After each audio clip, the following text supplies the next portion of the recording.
Assalamualaikum warahmatullahi wabarakatuh. Salam sejahtera bagi kita semua. Ibu-ibu bidan cantik, bagaimana kabarnya hari ini? Semoga semua dalam kondisi sehat tanpa kekurangan suatu apapun.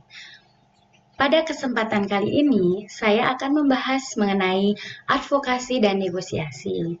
Pasti ibu-ibu bidan cantik sudah pernah melakukan advokasi dan negosiasi. Nah, sekarang kita akan ulas dan ingat kembali tentang apa itu negosiasi dan advokasi. Dalam pembahasan hari ini, kita akan membahas tentang yang pertama yaitu pengertian advokasi, kemudian yang kedua tujuan advokasi, yang ketiga sasaran dan pelaku advokasi, yang keempat prinsip-prinsip advokasi, yang kelima metode dan teknik advokasi, yang keenam argumentasi untuk advokasi, yang ketujuh unsur-unsur advokasi, yang kedelapan, pendekatan utama advokasi, dan yang kesembilan, yaitu langkah-langkah advokasi. Nah, proses advokasi di bidang kesehatan mulai digunakan dalam program kesehatan masyarakat pertama kali oleh WHO pada tahun 1984 sebagai salah satu strategi global pendidikan atau promosi kesehatan.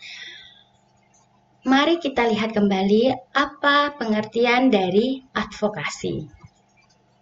Advokasi berasal dari kata advokat, yang berarti pembelaan atau anjuran terhadap suatu masalah atau kasus.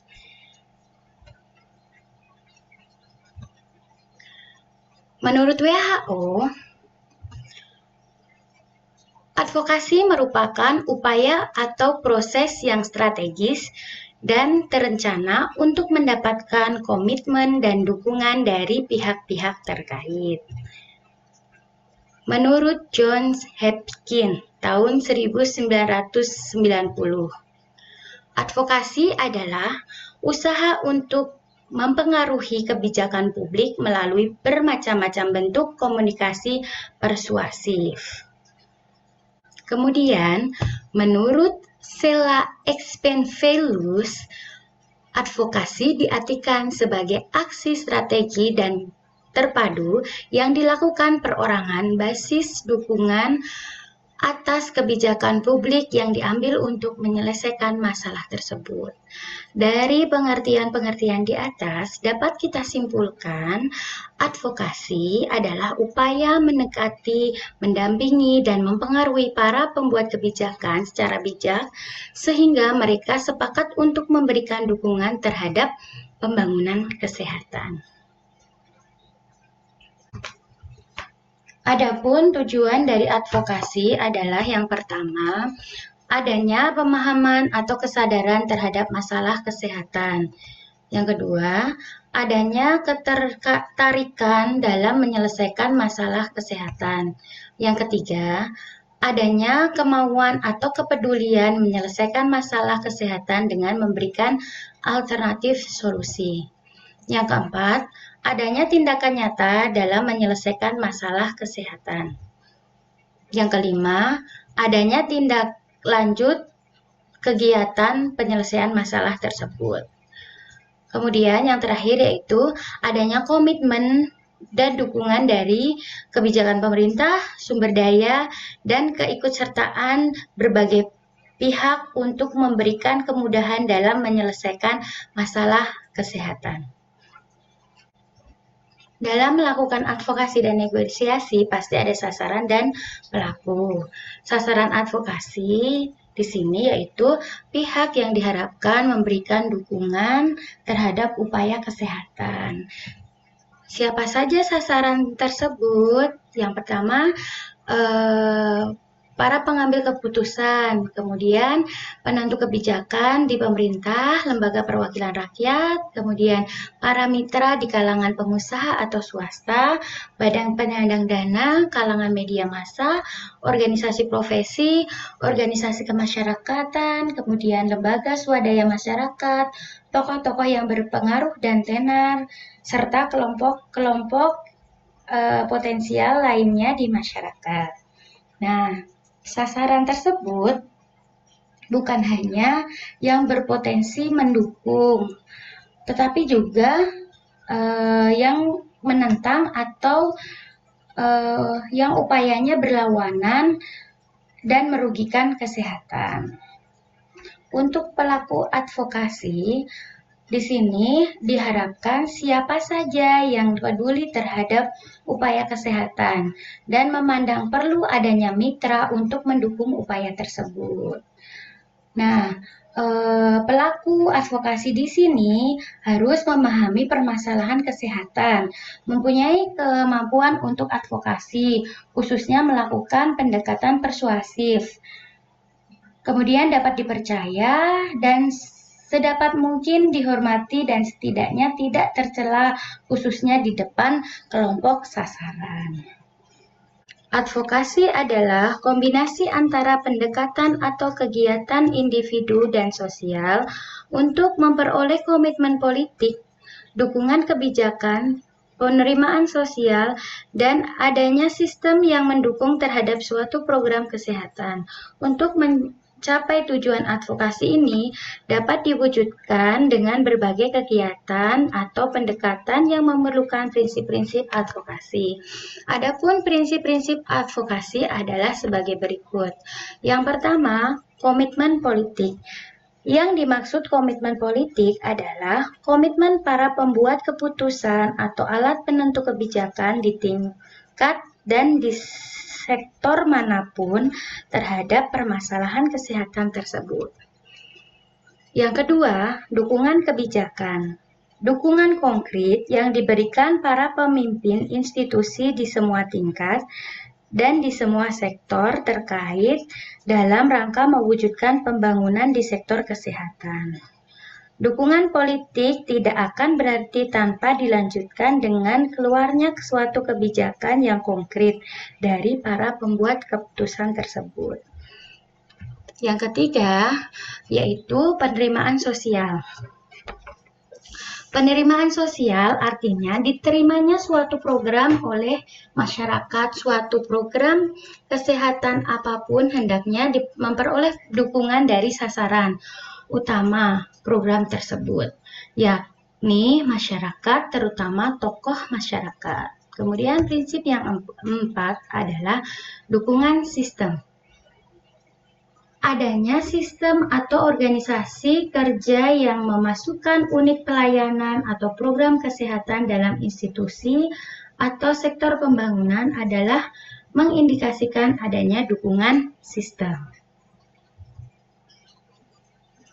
Kemudian, untuk metode dan teknik advokasi. Seperti yang diuraikan di atas, bahwa tujuan utama advokasi di sektor kesehatan adalah memperoleh komitmen dan dukungan kebijakan para penentu kebijakan atau pembuat keputusan di segala tingkat. Metode atau cara dan teknik advokasi untuk mencapai tujuan itu semua ada bermacam-macam. Antara lain, yang pertama yaitu lobby politik. Lobby adalah bincang-bincang secara informal dengan para pejabat untuk menginformasikan dan membahas masalah dan program kesehatan yang dilaksanakan. Yang kedua, seminar atau presentasi. Seminar atau presentasi yang dihadiri oleh para pejabat lintas program dan sektoral, petugas kesehatan menyajikan masalah kesehatan wilayah kerjanya dan lengkap dengan data dan ilustrasi yang menarik, serta rencana program pemecahan masalah. Kemudian dibahas bersama-sama dan akhirnya diharapkan memperoleh komitmen dan dukungan terhadap program yang akan dilaksanakan tersebut. Kemudian yang ketiga yaitu advokasi media. Advokasi media adalah melakukan kegiatan advokasi dengan mengumpulkan media, khususnya media massa. Kemudian yang keempat, perkumpulan atau asosiasi peminat. Asosiasi atau perkumpulan orang-orang yang mempunyai minat atau interest terhadap permasalahan tertentu atau perkumpulan profesi juga merupakan bentuk dari advokasi. Untuk meyakinkan para pejabat terhadap pentingnya program kesehatan tidaklah mudah, memerlukan argumentasi-argumentasi yang kuat. Dengan kata lain, berhasil tidaknya advokasi tergantung pada kuat tidaknya kita menyiapkan argumentasi. Di bawah ini ada beberapa hal yang dapat memperkuat argumen dalam melakukan kegiatan advokasi, antara lain yang pertama yaitu kredibel. Kredibel adalah suatu sifat pada seseorang atau institusi yang menyebabkan orang atau pihak lain mempercayai atau meyakininya. Orang yang akan melakukan advokasi harus kredibel. Seseorang yang kredibel itu apabila mempunyai 3 sifat, yakni capability yang pertama. Capability ini yaitu mempunyai kemampuan tentang bidangnya. Yang kedua yaitu otoritas. Otoritas atau kewenangan yang dimiliki seseorang berdasarkan aturan organisasi yang bersangkutan. Yang ketiga yaitu integritas. Adalah komitmen seseorang terhadap jabatan atau tanggung jawab yang diberikan kepadanya. Oke, argumen yang kedua yaitu layak. Di sini yang dimaksud layak adalah program yang diajukan baik secara teknik, politik maupun ekonomi dimungkinkan layak. Secara teknis, layak artinya program tersebut dapat dilaksanakan dari segi petugas yang akan melaksanakan program tersebut mempunyai kemampuan yang baik atau cukup. Yang ketiga yaitu relevan. Artinya, program yang diajukan tersebut mencakup 2 kriteria, yaitu memenuhi kebutuhan masyarakat dan benar-benar memecahkan masalah yang dirasakan masyarakat. Yang keempat, penting dan mendesak atau urgent. Artinya, program yang diajukan harus mempunyai urgensi yang tinggi, harus segera dilaksanakan dan kalau tidak segera dilaksanakan akan menimbulkan suatu masalah. Berikutnya yaitu unsur-unsur advokasi. Ada 8 unsur dalam advokasi, yaitu sebagai berikut. Yang pertama, penetapan tujuan advokasi. Seringkali masalah kesehatan masyarakat secara kompleks, banyak faktor dan saling berpengaruh. Agar upaya advokasi dapat berhasil, maka tujuan advokasi perlu dibuat lebih spesifik. Yang kedua, pemanfaatan data riset. Untuk advokasi, adanya data dan riset sangatlah penting. Data dan riset tersebut dimanfaatkan agar keputusan yang dibuat berdasarkan informasi yang tepat dan benar. Yang ketiga adalah identifikasi khalayak sasaran advokasi. Bila isu dan tujuan telah disusun, upaya advokasi telah disusun, upaya advokasi harus ditinjau bagi kelompok yang dapat membuat keputusan dan idealnya ditujukan bagi orang yang berpengaruh dalam pembuatan keputusan. Misalnya, staf, penasehat, orang tua yang berpengaruh, media massa, dan masyarakat. Yang keempat adalah pengembangan dan penyampaian pesan advokasi. Pesan advokasi harus disampaikan secara benar. Apabila penyampaian advokasi yang berbeda, akan tidak sama juga penerimaannya antara sasaran satu dengan yang lainnya. Yang kelima yaitu membangun koalisi. Seringkali kekuatan sebuah advokasi dipengaruhi oleh sejumlah orang atau organisasi yang mendukung advokasi tersebut. Hal ini sangat penting di mana situasi di negara tertentu sedang membangun masyarakat demokratis, dan advokasi merupakan suatu hal yang relatif baru. Yang keenam, membuat presentasi yang persuasif. Biasanya, kesempatan untuk mempengaruhi khalayak sasaran sering sekali terbatas waktunya.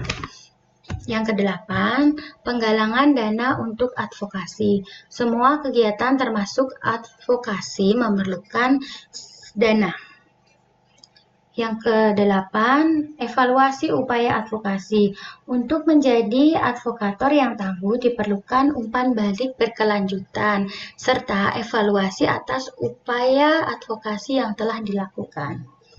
Pendekatan utama dalam advokasi.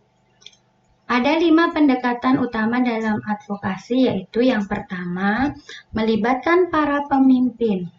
Para pembuat undang-undang, mereka yang terlibat dalam penyusunan hukum, peraturan maupun pemimpin politik, yaitu mereka yang menetapkan kebijakan publik, sangat berpengaruh dalam menciptakan perubahan yang terkait dengan masalah sosial, termasuk kesehatan dan kependudukan. Oleh karena itu, sangat penting melibatkan mereka semaksimal mungkin dalam isu yang akan diadvokasikan. Yang kedua, bekerja sama dengan media massa. Media massa sangat penting berperan dalam membentuk opini publik. Media massa juga sangat kuat dalam mempengaruhi persepsi publik atas isu atau masalah tertentu. Mengenal, membangun, dan menjaga kemitraan dengan media massa sangatlah penting dalam proses advokasi. Yang ketiga yaitu membangun kemitraan. Dalam upaya advokasi sangat penting dilakukan upaya jaringan, kemitraan yang berkelanjutan dengan individu, organisasi-organisasi, dan sektor lain yang bergerak dalam isu yang sama.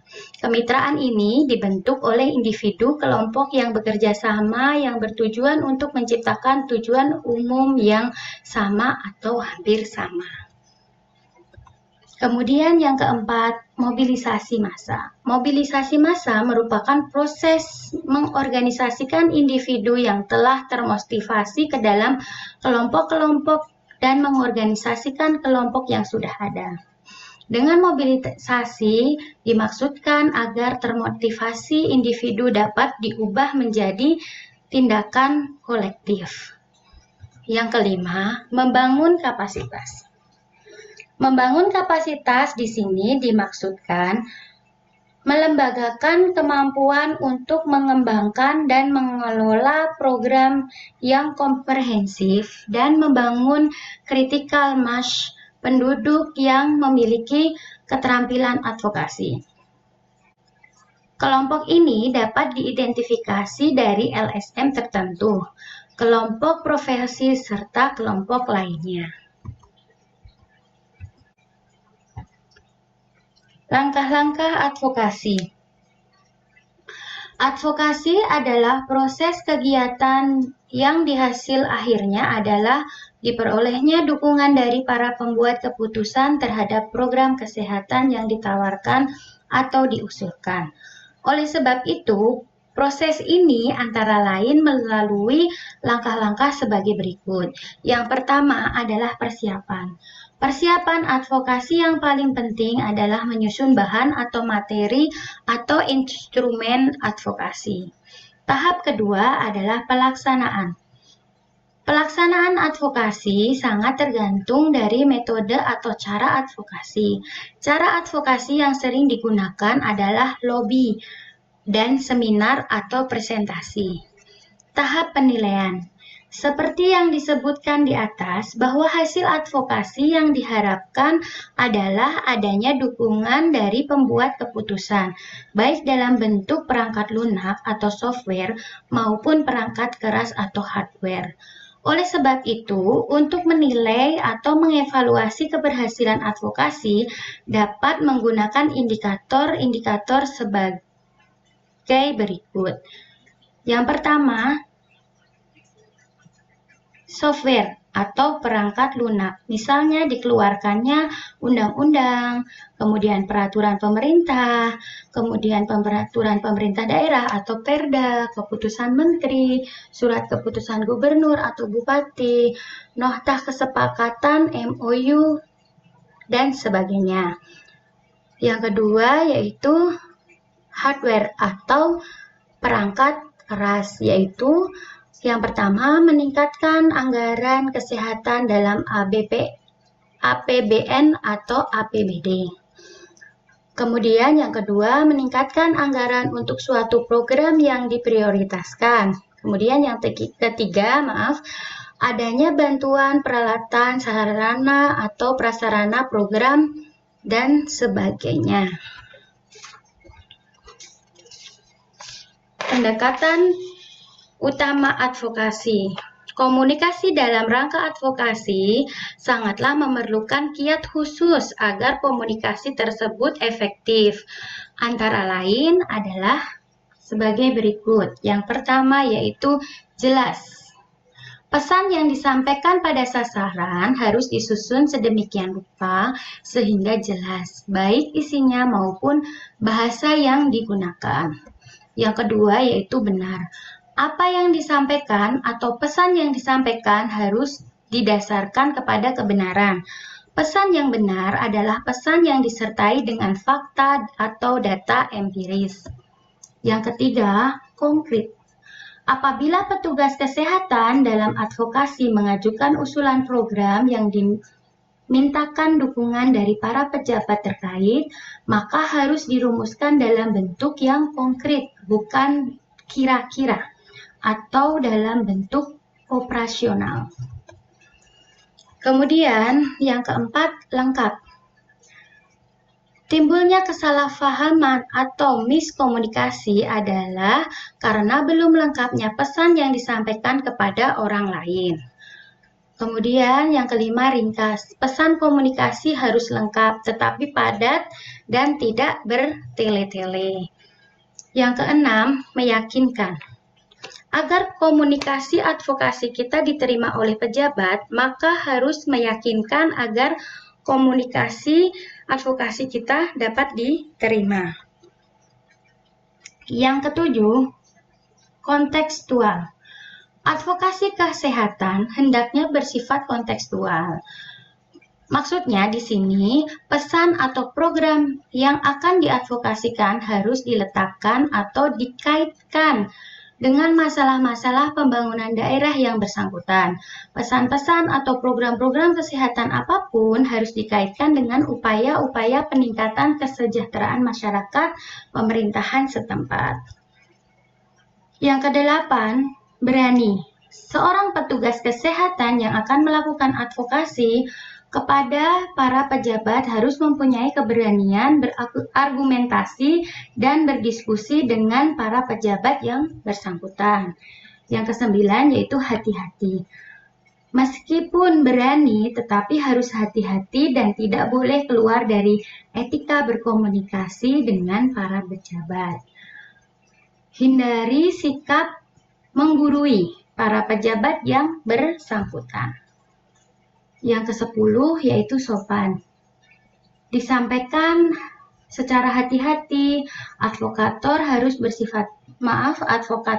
bersikap sopan, baik sopan dalam tutur kata maupun penampilan fisik termasuk cara berpakaian. Mungkin cukup sekian yang dapat saya sampaikan. Semoga bisa menambah pengetahuan para ibu bidan cantik tentang advokasi dan negosiasi, ataupun bisa mengingatkan kembali tentang apa itu advokasi dan negosiasi. Mohon maaf jika ada salah kata, baik disengaja maupun tidak. Saya cukupkan untuk pertemuan pada kali ini. Semoga bisa bermanfaat bagi ibu bidan cantik semuanya. Saya tutup dan saya akhiri. Assalamualaikum warahmatullahi wabarakatuh.